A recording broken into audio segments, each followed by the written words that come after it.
Estamos aqui em mais um Talk Care, um Talk Care muito especial, direto do Rio de Janeiro, na Lapa, com o Dr. João Regis. Eu vou falar um pouco sobre esse currículo, na verdade eu vou ler, porque é um super currículo, né? Formado pela Universidade Federal do Rio de Janeiro, fez residência clínica de clínica médica e endocrinologia e metabolismo pela Universidade do Rio de Janeiro, mestre em endocrinologia, doutor em clínica médica pela UFRJ, pós-doutor em biologia molecular pela Fundação Oswaldo Cruz. Atualmente, no Hospital Universitário Clementino Fraga Filho, aqui no Rio, exerce atividade de assistência à docência na UFRJ, onde é professor do Departamento de Clínica Médica. E ainda atua com supervisão de pesquisas. É autor de diversos trabalhos publicados em periódicos nacionais e internacionais, tem vivência e experiência em mais de 25 anos de medicina. Doutor João, prazer estar com você aqui hoje, num ambiente super agradável, no podcast que eu costumo falar que é o Talk Care, o podcast mais inspirador do mundo. Estar com você aqui, essa sumidade, é um prazer. Obrigado pela acolhida. De sumidade eu não tenho nada, eu estou aprendendo, né? Todos nós estamos aprendendo. E a gente vai ter a oportunidade de conversar um pouco sobre um assunto bastante interessante. Então, eu estou à tua disposição para você conduzir essa conversa da melhor maneira possível. Vai ser muito legal. Hoje nós vamos falar sobre cannabis. E cannabis é um assunto que incomoda as pessoas em vários... de várias formas, vamos dizer assim, por um motivo muito simples. Por falta de conhecimento de alguns, por uma falta de indicação correta em outros momentos. E a gente vai falar um pouquinho sobre a cannabis para desmistificar algumas coisas aqui. Então, a minha primeira pergunta, doutor João, o que é a cannabis e quais são os componentes que mais são discutidos hoje na ciência? Estevão, eu acho que a gente pode começar contando uma história, né? Legal. Como é que a gente veio parar aqui, né, no século XXI, 2025, conversando sobre um assunto que, nas últimas décadas, tem chamado a atenção de todos nós. Mas essa história é longa. A primeira evidência de um contato de um ser humano com a planta data de mais de 4.000 anos antes de Cristo, tá? Durante umas escavações de uma cidade chinesa chamada Pinpiou, foram descobertas evidências de que o ser humano que vivia naquela região, naquela época, dominava algumas plantas e algumas sementes, algumas plantas faziam parte da cultura e da vida desses indivíduos, seja para alimentação, para fazer casas, para óleo, para iluminação, para emboçar paredes. Então, a cannabis era uma delas. A partir daí, houve outras evidências com o decorrer dos anos, em 3.000 anos antes de Cristo aproximadamente, nós estamos falando de uma data muito para trás. A primeira farmacopeia, a primeira literatura sobre plantas que traziam algum poder de beneficiar o indivíduo, de tratamento. Os índios usam isso muito nas florestas, na África e tal. Na China, a primeira farmacopeia que falava sobre propriedades de plantas, visando trazer benefícios ao ser humano, a cannabis também estava presente nessa primeira farmacopeia. Por volta de 1860, 1800 e pouco, talvez antes disso, um camarada que viajava ali para a China e para a Índia, porque depois da China foi para a Índia esse conhecimento, ele trouxe esse conhecimento para a Europa, ele levou para a Europa. O Shonese, ele era um estudioso inglês, ele trouxe para a Europa, e a partir de então, no século XVIII, XIX, começou a se difundir por outros lugares, né? Então, a gente está falando de uma planta que é conhecida há muitos anos e que até os anos 1900 e pouco era vendido aqui no Brasil, sob forma de xarope, até de pastilhas, e também nos Estados Unidos, e também era consumida de maneira, com rituais de alguns povos, mas por algum motivo, quer dizer, existem algumas histórias, isso foi proscrito a partir da década de 30, e nos Estados Unidos, principalmente na época da lei seca, quer dizer, o pessoal proibiu tudo e voltou a liberação do álcool, e as pessoas que estavam envolvidas ali na punição ficaram sem o que fazer e encontraram aí um novo alvo. E a partir de... A gente ficou muito tempo sem estudar isso, sabe, Estevão? Então você imagina... Era criminalizado. E você imagina, quer dizer, se você começa a estudar a partir da década de 60, 70, e a quantidade de informação que você começa a adquirir a partir desses estudos, eu posso dizer que é uma quantidade absurda de informação que a gente vem recebendo, que a gente tem que lidar com muito cuidado, com muita responsabilidade, porque a gente não tem condição de processar isso tudo, né, de uma vez, e a gente ainda tem muito o que aprender, porque a gente perdeu muito tempo nesse ato aí, na cronologia aí dos fatos, aí, que a gente foi impedido de estudar por questões, né, outras, né, questões de preconceito, isso que você está falando. E aí a gente pode evoluir a nossa conversa diferenciando o uso recreativo, que não vai ser abordado aqui, do uso medicinal. Existem muitas evidências, a gente pode falar sobre algumas no decorrer dessa conversa, que mostram que a cannabis hoje ela pode ser uma ferramenta muito interessante na abordagem de diversos problemas clínicos, desde que utilizada com responsabilidade, com sabedoria, se baseando nas evidências científicas e também na experiência de pessoas que estão adquirindo uma experiência muito interessante, assim, sem fantasiar e dizer que é uma panaceia, serve para tudo, mas também sem torcer o nariz e fechar os olhos e, de uma maneira preconceituosa, taxativamente dizer que não serve para nada. Eu acho que a gente tem que ficar no meio ali, olhando para os dois lados e sabendo onde que a gente extrai a verdade e oferece a melhor experiência para os pacientes. Acho que, para começar, é por aí. Legal. Bom, no último congresso da SBGG, que foi em Belo Horizonte, foi um congresso incrível, tinha mais de 4.000 pessoas discutindo sobre os assuntos do envelhecimento, e um dos assuntos que encheu a plateia foi cannabis. E aí teve vários assuntos bem interessantes sobre isso. E um que me chamou bastante atenção foi o uso de cannabis, e aí você pode falar substância, para o tratamento de dor. Porque nos estudos que foi discutido, houve redução dos medicamentos, dos opioides, no tratamento da dor.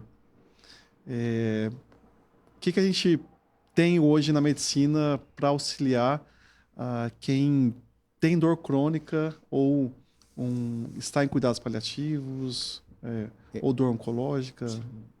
Estevão, dor é um desafio. Hoje a gente vê que dor é uma área de atuação muito importante, muito interessante. É muito difícil uma pessoa que nunca teve uma dor ou nunca conviveu com uma dor, isso aí não tem como a gente imaginar, mas a grande questão é a dor crônica. Né? A dor crônica é um sintoma que afeta sobremaneira a vida da pessoa. Não tem como o sujeito ser feliz, como ele produzir, como ele trabalhar, como ele se divertir com dor crônica. E aí, o outro problema que vem na questão da avaliação da dor é que é uma coisa muito pessoal e muito subjetiva.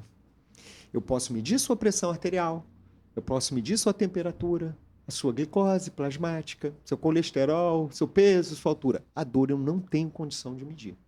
E você pode sentir a dor de uma maneira, outra pessoa da mesma idade sentir de outra maneira. Então, são muitas variáveis envolvidas. A primeira coisa que tem é a gente tentar, de alguma maneira, ter o máximo de empatia, ouvir o paciente para tentar entender, quantificar e qualificar essa dor, até para a gente ter um parâmetro para depois comparar. Tem gente que estuda isso muito mais profundamente do que eu, e a gente sabe que a gente tem uma sorte de medicamentos que são utilizados, uma prateleira de medicamentos que podem ser utilizados para controle da dor. alguns muito ou menos efetivos, mas muitas vezes dentro dessa prateleira, dessas opções, a gente pode ter efeitos colaterais que nem sempre são fáceis de se conduzir, sobretudo em indivíduos mais suscetíveis, como idosos, pacientes que têm insuficiência renal, insuficiência hepática e outras questões, né? Então, a cannabis ela tem mais de 200 substâncias com algum potencial terapêutico. A gente não conhece profundamente todas. A gente conhece algumas e novos estudos estão sendo realizados, né, para entender melhor. Quais são as principais? Vamos lá. Dentro aí desses conceitos, as mais conhecidas é o canabidiol, que é o CBD, e o tetrahidrocannabinol, que é o THC. Tem o canabigerol, que é o CBG, o canabinol, que é o CBN, tem a tetrahidrocanabivirina, tem a canabivirina, ou seja, são alguns dos exemplos de substâncias que são diferentes entre si, cada um com propriedades distintas, e que algumas delas têm algumas particularidades que podem ser interessantes no controle da dor. O CBD ele tem uma ação anti-inflamatória interessante, o CBG também, mas a abordagem da dor é muito individual. Em alguns casos, a gente pode ter que aumentar a concentração de THC para obter um alívio ou uma redução desse sintoma. E aí tem uma coisa que é muito interessante a gente falar, não sei se isso foi falado no congresso, o Estevão, que é não partir por tudo ou nada. Se você acha que você vai, olha, eu tenho uma dor X e eu quero ficar zerado, nem sempre a gente consegue isso. Mas se eu estou diante de um indivíduo que tem uma melhora de 50% do seu... Isso já deve ser valorizado. Se esse indivíduo ele usa 3 medicamentos em doses elevadas, um que pode agredir o tubo digestivo ou o rim, o outro que tem um poder de adição muito grande, de náusea, de depressão respiratória, e eu consigo reduzir as doses dessas medicações com o uso da cannabis, isso é um valor. Redução de danos, eu acho que é uma frase que vem sendo repetida como um alvo terapêutico bastante razoável e bastante interessante. Eu acho que essa é até uma cultura que a gente tem que ter quando a gente oferece para o paciente essa alternativa. Então, o CBD, o CBG e o THC, geralmente a gente precisa aumentar a concentração quando a gente aborda a questão da dor. E aí tem dores e dores, pacientes e pacientes, é individualização da terapêutica de fato. É interessante a gente falar sobre isso, porque existe muitas pessoas que têm chegado ao consultório já com uma fala muito pronta, eu quero usar a cannabis. Eu quero usar, e o médico fica ali na saia justa. Mas a gente tem que ter ali um pé no chão e alinhar expectativas sobre isso, né? Sem dúvida, você tocou num ponto muito importante. Eu vou te dizer que isso aí não é só com cannabis, não. A gente vê isso, por exemplo, essas novas drogas aí injetáveis para perda de peso, para diabetes, eventualmente outras medicações. Eu acho que o papel do profissional de saúde é acolher o paciente, ouvir o que ele tem para dizer e fazer uma análise crítica, né, explicando para ele, olha, isso aqui, assim, e para ele gerenciar melhor as expectativas. A pior coisa que tem é um paciente depositar uma esperança e ser, vamos dizer assim, iludido no sentido, olha, isso aqui vai resolver a tua vida e tal. Isso é um perigo. A gente tem que ajudar o paciente a gerenciar as expectativas e eu acho que a gente, prestando informação, né, educação, informação ao paciente, um paciente bem informado, Estevão, ele é muito melhor de ser tratado. Muito melhor de ser tratado. É olhar no olho, falar, olha, explicar. Aquilo ali eu acho bem provável que pode te ajudar. Eu não posso garantir, mas se isso reduzir em 30% a sua dor. E uma outra coisa interessante é que o tratamento com a cannabis, ele é muito individual. Não existe um protocolo, uma receita de bolo que serve para todo mundo. Na verdade, isso aí se aplica a muitas outras condições, né? Então, você sentar com o paciente e construir a experiência junto com ele. Olha, você vai começar daqui uma semana, vamos ver como é que tá. Você me dá a notícia. Isso aí é até interessante porque resgata uma parte da medicina que vem escapando aí pela janela, que é a capacidade do médico interagir de uma maneira humana com o indivíduo, né? Que hoje a gente está nessa área de tecnologia, né? Tem gente se formando sem ver um paciente, só com boneco, com software, né? Então, eu acho que é uma maneira de você estreitar a relação médico-paciente, né? Eu acho que isso aí é um lado positivo que eu estou vendo nessa nova ferramenta que a gente tem utilizado. Na prática clínica, eu acompanho alguns pacientes até que faz uso, né? E quando inicia e o paciente melhora muito, na prática, a gente fica na dúvida. Ele melhorou porque tirou todos os remédios que faziam mal, ou ele melhorou porque a cannabis é o que vai solucionar a vida dele? O Estevão, a gente não consegue responder todas as perguntas que a vida nos oferece. Não tem como. Mas eu posso lhe dizer, se de alguma forma a cannabis ajudou a se livrar de medicamentos que têm aí um potencial de risco para complicações, adição, lesão de alguns órgãos, né? Isso já é uma vantagem. Isso já é. Existem muitos estudos sendo realizados com relação às propriedades da cannabis. Alguns com resultados conflitantes. E aí eu me recordo de uma situação, que é uma situação que a gente pode usar para ilustrar o que a gente tem visto. Existe um movimento na medicina necessário, importante, chamado medicina baseada em evidências. A questão é que evidências, né? E quem faz as evidências, como é que a gente constrói essas evidências? Essa é uma crítica, mas que não tira o valor desse movimento.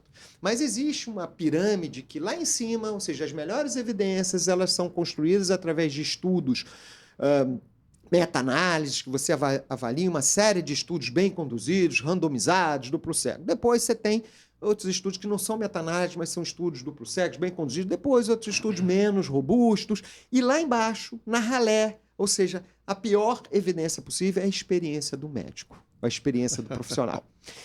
Isso é um pouco perigoso. Sim. Né? Eu entendo que a gente não pode também abrir, mas é um pouco perigoso. Vou te dar um exemplo muito marcante. Vou te dar 3 exemplos para você entender o que eu estou dizendo. Cannabis para tratamento de epilepsia. Tá? Existem muitas evidências de que a cannabis, ela pode, sobretudo o CBD, pode atuar como um potente inibidor de crises convulsivas em determinadas síndromes epiléticas. Tá? Então tem um caso, talvez o caso Index, que chamou mais atenção, era de uma menina americana, no início dos anos 2000, chamada Charlotte Pigg. Essa menina ela tinha mais ou menos 300 a 500 crises convulsivas por semana. Então você imagina, Estevão, a mãe dessa menina. O que você falar para essa menina para ela usar, ela vai falar. Você vai dar cambalhota, ela vai fazer. Né? Eu também entendo perfeitamente. Nós dois aqui faríamos a mesma coisa.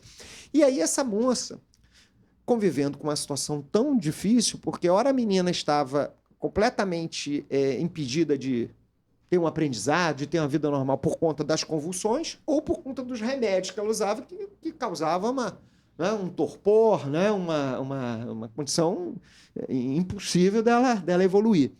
E aí ela ficou sabendo um camarada que estava plantando uma cepa de cannabis sem THC, só de CBD. Isso aí, hoje a engenharia genética, a engenharia florestal permite que uma planta que só tem características diferentes, exato. E essa moça teve acesso ao óleo, começou a usar, ele extraiu o óleo, começou a usar na menina, a menina passou de 500 convulsões por semana para, sei lá, para 5 por mês. Ou seja, você olha uma experiência dessa, você não precisa fazer um estudo com 1000 pessoas para... Isso é uma evidência muito grande. E não é um efeito placebo, isso é um efeito. Sim. Então, isso foi repetido. E isso, a primeira pessoa que usou cannabis no Brasil foi uma menina, em 2014, né? Annie Fisher, tem até um filme, depois eu vou recomendar, você pode botar até para o pessoal assistir. É um filme muito tocante, que foi o ponto de partida. É uma família brasileira que tinha um caso assim, semelhante ao da Charlotte, ficou sabendo, uma amiga trouxe um óleo dos Estados Unidos, ela começou a usar, a menina melhorando assim, ela, caramba, encantada, aí acabou o óleo. Putz, e agora? O que eu faço? Aí veio, né? Aí vem a história, como é que ela faz, ela não podia, era proibido ela importar. A moça trouxe escondido na mala. Aí ela conseguiu uma liminar, foi o primeiro caso no Brasil. A partir daí foram pipocando, a chamada jurisprudência, foram pipocando outros casos, e a gente está aqui conversando por conta dessas primeiras experiências que deflagraram todo esse processo. E um outro exemplo que eu quero te falar é de uma mulher escocesa, que ela era uma mulher de uns 60 e poucos anos e que ela tinha uma característica muito interessante. Essa mulher, ela um dia foi fazer uma cirurgia de artrose, e depois da cirurgia ela não precisou de anestesia, nem nada. Ela quebrava o pé e não sentia muita dor, se recuperava rápido. E começaram, poxa, essa mulher tem alguma coisa. Ela é imune à dor, ela tem e tinha sempre um bom humor. E foram pesquisar melhor e mais a fundo. Todos nós temos receptores para cannabis, né? Assim como nós temos para opioides, para outras substâncias, né? Para adrenalina e tal. Nós produzimos substâncias canábicas no nosso organismo, canabinoides endógenos, né? Os dois principais é a anandamida e o 2-araquidonoilglicerol, 2-AG. Essas substâncias são produzidas, eu aqui, a gente está produzindo sob demanda, elas são produzidas por enzimas específicas, degradadas, e têm efeitos específicos no nosso organismo. Essa moça, ela tinha uma mutação numa enzima que degradava uma dessas substâncias, essa substância ficava mais alta, um endocannabinoide. Então, ela tinha essa característica. Essas observações, Estevão, elas servem de ponto de partida para a ciência construir um conhecimento a partir disso daí. Eu não posso dizer que todo mundo vai responder igual, mas olha, se isso acontece, se eu estimular esse receptor, eu posso atenuar a dor, eu posso reduzir a convulsão. Então, isso aí é a forma como que a ciência constrói as suas informações e oferece, né, para a sociedade para que elas desfrutem desse conhecimento. Tá? Então, essas histórias, elas mostram para a gente que a gente está diante de um arsenal terapêutico, se bem utilizado, se bem com critério, com jeito, pode beneficiar um número muito grande de pessoas. Interessante que a gente falou de 3 indicações aqui. A primeira, a gente falou de epilepsia e dor, a segunda dor, e a terceira agora a gente está falando de um caso que também faz referência em uma melhora na recuperação de uma fratura. Nesse caso, a dor, que ela não precisava usar o analgésico. Existem receptores para cannabis no osso também. Então, tem estudos sendo feitos com relação à parte óssea. A quantidade de estudo que está sendo feita é muito grande. Tá? Não dá para a gente falar sobre tudo, até pelo tempo, e porque tem coisas que, né, não fazem parte também dos meus estudos, dos meus objetos, mas tem muita coisa. Praticamente todo o nosso organismo tem na pele, no tubo digestivo, nas mucosas, no coração, no fígado, no rim, tem receptores canabinoides. E esse sistema está funcionando aí de alguma maneira. Hoje, na prática, quando eu procuro, quando o médico receita, qualquer farmácia tem, o que tem, em quais quantidades, o que não tem. Vamos lá. Na prática, Estevão, nós temos 3 maneiras de adquirir produtos canabinoides de maneira lícita no Brasil. Eu não estou falando de 99%, estou falando de 100% lícito, sabe? 100%. Né? Primeiro, vamos falar dos medicamentos na farmácia. Os medicamentos na farmácia, eles são vendidos através de uma regulamentação da Anvisa, uma RDC 327. Essa regulamentação foi revista recentemente. Ela propõe que essas medicações elas têm que ter um grau farmacêutico, né, de excelência, assim como você compra uma dipirona, um grau farmacêutico, e uma composição bula e tudo, assim como um remédio. Qualquer farmácia pode ter, tá? Difundido isso aí. Vantagens e desvantagens. Se eu te fizer uma receita agora, você vai lá na farmácia e compra agora mesmo. Tá? Desvantagens. Outra vantagem são remédios bem controlados, sabe? Você sabe exatamente o que você está comprando, o que está escrito ali é o que está ali dentro do frasco. Tá? Desvantagens. Custo. é relativamente caro, sobretudo se a gente for considerar a realidade da população brasileira. E você não tem muita variedade. Você tem pouca variedade em termos de dose, de concentração. Então, é uma variedade pequena, com excelência, rapidez de compra e um custo relativamente alto. A segunda alternativa é você importar através de determinadas empresas que fazem importação de produtos. Tá? Esses produtos eles podem vir dos Estados Unidos, da Colômbia, Paraguai está fazendo também, Uruguai. O Brasil está muito atrasado. Né? Europa, alguns países, Itália, por exemplo. Né? Canadá também. Citei alguns dos países que comercializam e estão exportando para o Brasil. Vantagens e desvantagens da RDC 660. Primeiro, há vantagens. A quantidade de alternativas é muito grande. Você tem possibilidade de comprar produtos com CBN, que é um canabinol, que é muito interessante, por exemplo, para sono, para quem tem insônia, com concentrações diferentes de THC. Você pode comprar óleo, jujuba, creme para contusão. Então, você tem muitas alternativas, tá? Outra vantagem é o custo. É um custo muito mais acessível do que é vendido na farmácia. A desvantagem é que quando você compra, você pode ter que esperar um pouco para receber, uns 15 dias, mais ou menos, porque é importação, Anvisa e tal. E a outra questão é que quanto mais produto você tem, maior é o percentual de produtos também que não são de origem muito confiável. Então, você tem produtos excelentes, com o mesmo nível de excelência daquele que você compra na farmácia, mas também outros produtos. Então, tem algumas empresas que podem ajudar o indivíduo a, olha, esses aqui são legais. Então, tem empresas que fazem isso, fazem uma curadoria de produtos. Olha, esse aqui é um produto que tem ali, você joga lá o QR Code, tem tudo direitinho, tem inclusive pesticida, herbicida, eles testam para tudo. Nem todos os produtos são assim. Então, por exemplo, quando eu vou prescrever um produto, eu faço questão de que tenha um produto de excelência quando ele é importado, tá? E a terceira alternativa é você, através de associação de pacientes que têm habeas corpus e plantam e fazem uma extração, boa parte das vezes é uma extração menos qualificada e tal, mas se a gente for considerar a característica do Brasil, né, o Brasil é um país que eu acho que tem espaço para tudo. Né? Você tem, desde a pessoa que tem um grau de exigência maior e tal, e do indivíduo que você não oferece nada. Então, eu acho que tem espaço para todo mundo, desde que a gente tenha pé no chão e seriedade na hora de prescrever. Né? Que eu te falei, tem muita gente que acha que serve para tudo e que né, vai prescrever e que até induz o paciente a pensar que é a salvação da vida dele. Muitas vezes pode até ser, né? Mas eu não posso garantir isso daí.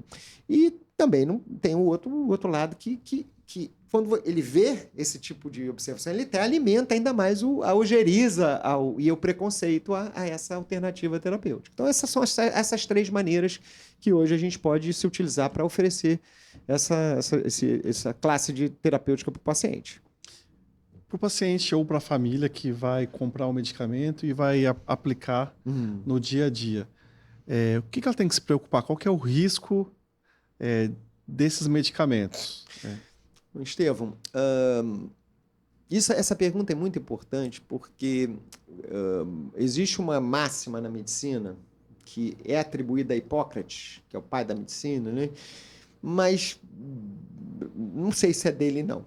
Mas também não sou eu que vou falar isso, né? Historicamente, pairam dúvidas sobre a origem da frase. Mas é uma frase muito interessante, muito auspiciosa, porque ela diz o seguinte: primum non nocere. No latim, isso quer dizer o seguinte: primeiro, não cause dano. Primeiro, você não causa dano. A partir do momento que você está seguro que você não vai causar dano, você pode ir adiante. Né? E nem sempre você consegue identificar isso daí.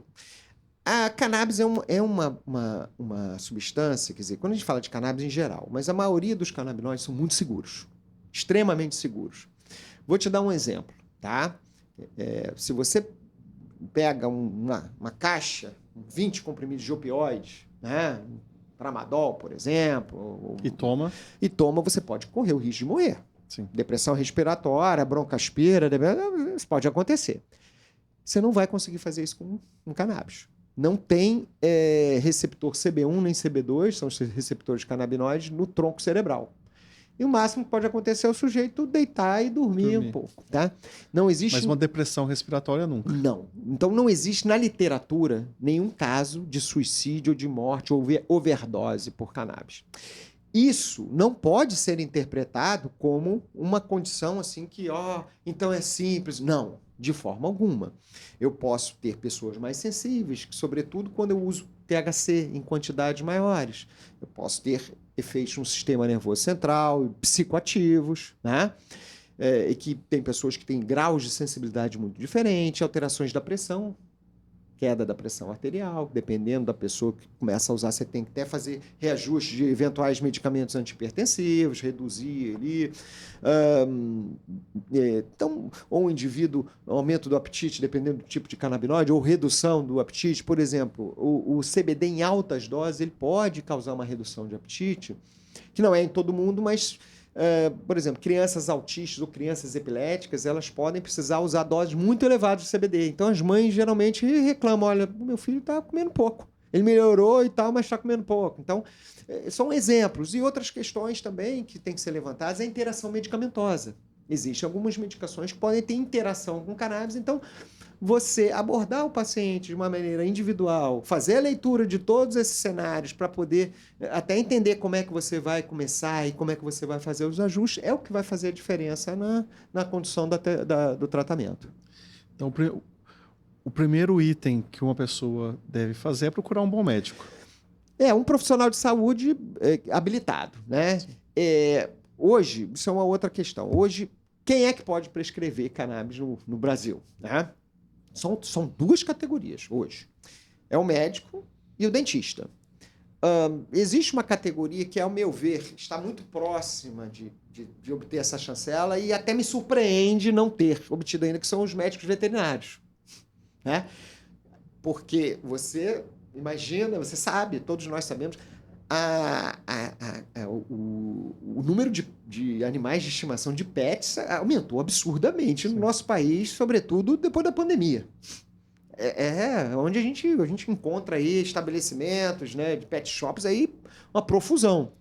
E a cannabis medicinal está avançando muito na medicina veterinária. Um animal estressado, um animal com dor crônica, porque à medida que você expande o conhecimento da medicina veterinária, você também acumula oportunidades de pegar essas ferramentas disponíveis e oferecer. Também hoje tem veterinário oftalmologista, veterinário especialidade nefrologista, gastroenterologista, ou seja, então a gente vê essa avenida abrindo e eu até agora não entendo, né? Mas então são esses dois profissionais assim que hoje legalmente estão habilitados. Existem outras classes que estão buscando essa, mas elas podem até prescrever, mas a Anvisa não autoriza a farmácia vender. Quem vende sem a receita por esses profissionais está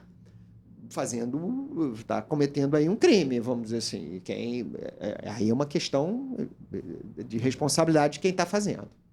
E eu não estou julgando se é para ser assim ou não, só estou informando como que a lei Uma pergunta para complementar essa pergunta da distribuição.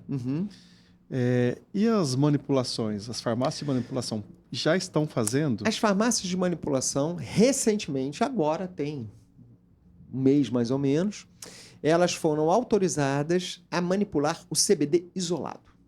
Apenas o CBD. Você bem lembrou, essa é uma coisa que foi revista muito recentemente, mas que você vai ter a meu ver, uma oportunidade muito pequena. Quer dizer, são poucos os casos que eu particularmente prescrevo CBD isolado. Vou te dar um exemplo.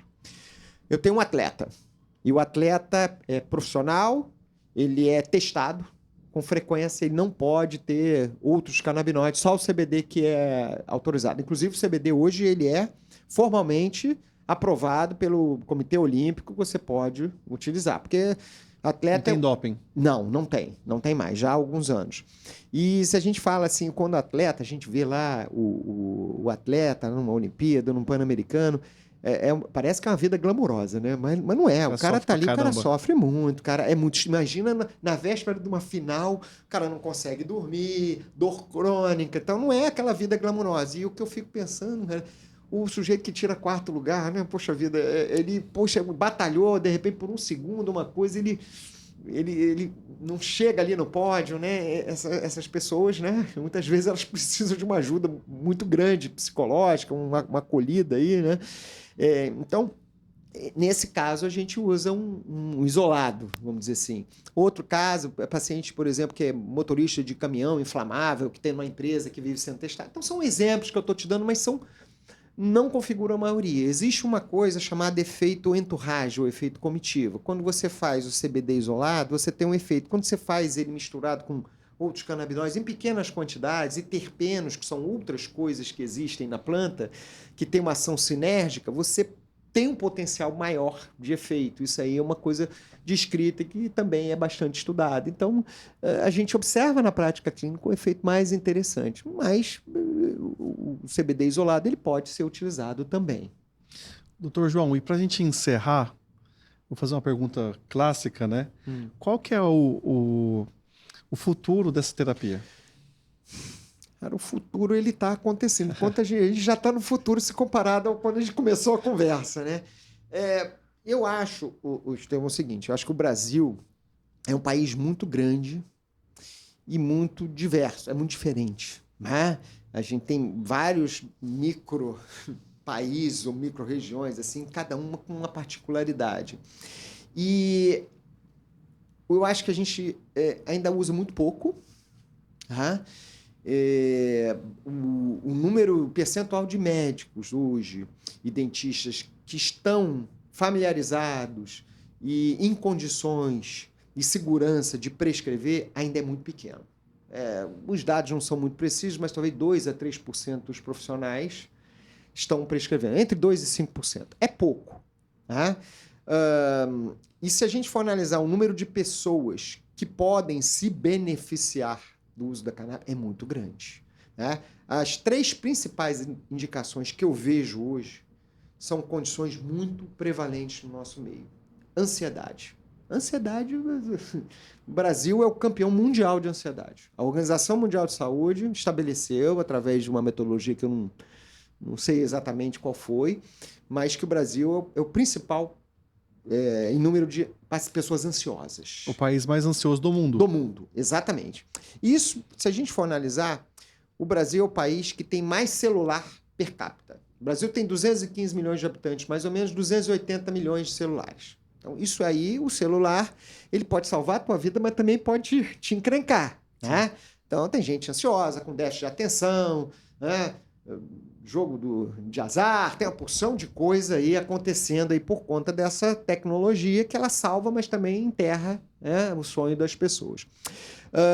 Então, a ansiedade e eu tenho uma vivência, uma experiência com paciente assim, de uma melhora muito interessante. É a que mais me chama a atenção. Então, por exemplo, no trabalho de vocês, um paciente que está sofrendo, ansiedade é uma coisa muito presente.